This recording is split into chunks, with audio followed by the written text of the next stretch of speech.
जन जनवादी पार्टी की राजदंड यात्रा हजारों समर्थकों के साथ आजमगढ़ पहुंच गई है।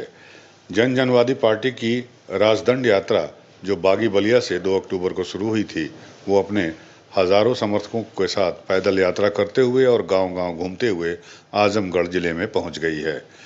इस मौके पर राष्ट्रीय अध्यक्ष संजय सिंह चौहान ने हजारों समर्थकों को संबोधित किया। इस मौके पर किसान आंदोलन में बड़ी भूमिका निभाने वाले मानवेंद्र सिंह तेवतिया भी मौजूद थे, जो लगातार बलिया से लेकर दिल्ली तक संजय सिंह के चौहान इस पदयात्रा में बने रहेंगे।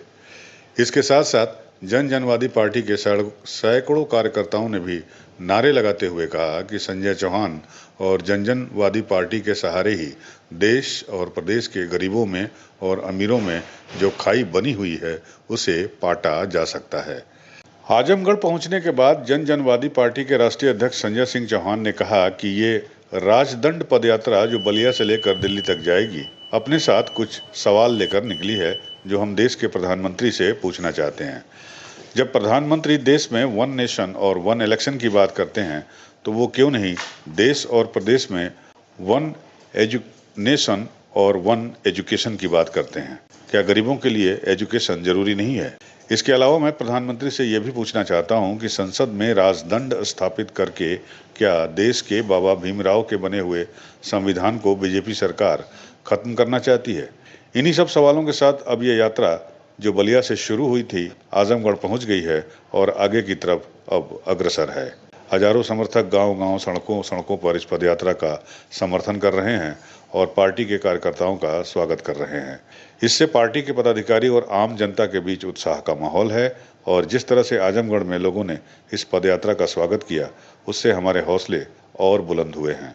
हम इस पदयात्रा को लेकर आगे बढ़ेंगे और देश में जो भी सामाजिक अन्याय की भूमिका बनी हुई है, उसे खत्म करने के लिए ये पदयात्रा के जरिए हम एक प्लेटफॉर्म तैयार करने की पूरी कोशिश करेंगे। जनवादी पार्टी के नेतृत्व में 2 अक्टूबर से बागी बलिया की धरती से राजदंड पदयात्रा निकली है, जो देश के प्रधानमंत्री से कुछ सवाल लेकर के निकली है। हम भारत के प्रधानमंत्री से ये जानना चाहते हैं कि जिस देश में लोकतंत्र है, उस देश की संसद में राजदंड स्थापित करने की आवश्यकता क्यों पड़ी? अगर उन्होंने राजदंड स्थापित कर दिया तो इस बात से पूरे देश की आवाम को उन्होंने सशंकित कर दिया है कि आरएसएस और बीजेपी का जो हिडन एजेंडा था, देश के संविधान और लोकतंत्र को कमज़ोर करने का और देश में एक अपरोक्ष रूप से राजतंत्र लाने का, उस तरफ भारतीय जनता पार्टी बढ़ गई है। और अगर 2024 में भारतीय जनता पार्टी की सरकार आ जाएगी तो निश्चित तौर पर न बाबा साहब भीमराव अंबेडकर का संविधान सुरक्षित बचेगा, न भारत का लोकतंत्र सुरक्षित बचेगा। यह पदयात्रा और प्रश्नों को लेकर के निकली है कि देश के प्रधानमंत्री जाति जनगणना कब कराएंगे। देश की हर जात और वर्ग के लोग यह जानना चाहते हैं कि उनकी जात बिरादरी के लोगों का शिक्षा और नौकरी में अनुपात क्या है, देश के संवैधानिक व्यवस्था में उनकी सहभागिता कितनी है, कितनी गरीबी और कितनी अमीरी उनके बीच में है।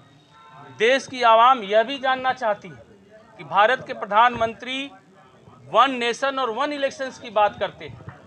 अच्छी बात है, लेकिन वह वन नेशन वन एजुकेशन की बात कब करेंगे?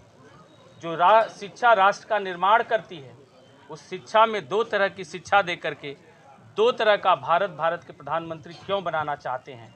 क्या एक भारत ऐसा बनाना चाहते हैं जो अडानी और अंबानी की गुलामी करे, मजदूरी करे और उनके टुकड़ों पर पले? जब शिक्षा 2 तरह की होगी तो 2 तरह का भारत बनेगा। हम लोग जानना चाहते हैं कि देश के अग्निवीरों को सैनिक का सम्मान क्यों नहीं मिल रहा है, उन्हें सैनिक का दर्जा क्यों नहीं मिल रहा है।